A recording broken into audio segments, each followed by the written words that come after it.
સમાચાર મુંબઈથી પ્રાપ્ત થઈ રહ્યા છે। મુંબઈમાં ફરી વરસાદ શરૂ થયો છે। જળબંબાકારની સ્થિતિ। મુંબઈના કિંગ સર્કલ સહિતના વિસ્તારો પાણી થઈ ગયા। આજે હાઈટાઈડની પણ ચેતવણી આપવામાં આવી છે। સતત વરસાદ વરસી રહ્યો છે મુંબઈમાં। વરસાદના કારણે મુંબઈના જનજીવન ઉપર વ્યાપક અસર થઈ છે।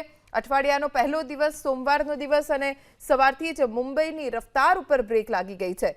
કિંગ સર્કલ સહિત કેટલાય વિસ્તારો કે જ્યાં રસ્તા જળમગ્ન થઈ ગયા છે ને ઠેર ઠેર ટ્રાફિક જામની સમસ્યા મુંબઈકરો સહન કરી રહ્યા છે।